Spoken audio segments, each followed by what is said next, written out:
सभी प्रेमियों को जय माता दी, जय श्री अलबेली सरकार। आज नवरात्रि के दूसरे दिन उपासना की जाती है माँ के दूसरे स्वरूप माँ ब्रह्मचारिणी की। माँ का यह स्वरूप भक्तों को अनंत फल देने वाला है। इनकी उपासना से मनुष्य में तप, त्याग, वैराग्य, सदाचार व संयम की वृद्धि होती है। सर्वत्र सिद्धि और विजय प्राप्त होती है। जीवन के कठिन संघर्षों में भी उसका मन कर्तव्य पथ से विचलित नहीं होता। रात्रि दिन साधक का मन स्वादिष्ठान चक्र में प्रतिष्ठित हो जाता है।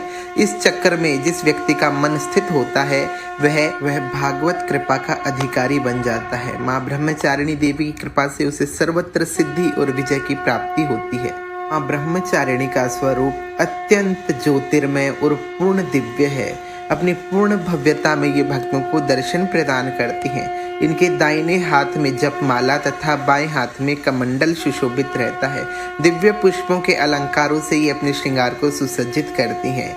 इनका दर्शन पाकर मनुष्य समस्त प्रकार के पातकों से मुक्त होकर इनकी भक्ति में लीन हो जाता है। इनकी कथा के विषय में स्कंद पुराण सहित शिव पुराण में विस्तृत कथा का हमें ज्ञान होता है। अपने पूर्व जन्म में जब ये हिमालय के घर पुत्री रूप में उत्पन्न हुई, तब नारद मुनि का उपदेश पाकर इन्होंने भगवान शिव को पति रूप में प्राप्त करने के लिए बड़ी दुष्कर तपस्या की।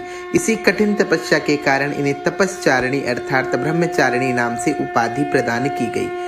इनकी तपस्या का फल अनंत था। इन्होंने 1000 वर्षों तक केवल फल खाकर व्यतीत किए और 100 वर्षों तक केवल शाक आदि पर निर्भर रही। उपवास के समय खुले आकाश के नीचे वर्षा और धूप के विकट कष्ट सहे। इन्होंने बाद में केवल जमीन पर टूटकर गिरे बिल पत्रों को खाकर 3000 वर्षों तक भगवान शंकर की आराधना की। कई हजार वर्षों तक निर्जल और निराहार रहकर व्रत करती रही। पत्तों को भी जब इन्होंने खाना छोड़ दिया तो इनका अपर्णा नाम पड़ा। इस कठिन तप में ब्रह्मचारिणी देवी का पूर्व जन्म का शरीर एकदम क्षीण हो गया।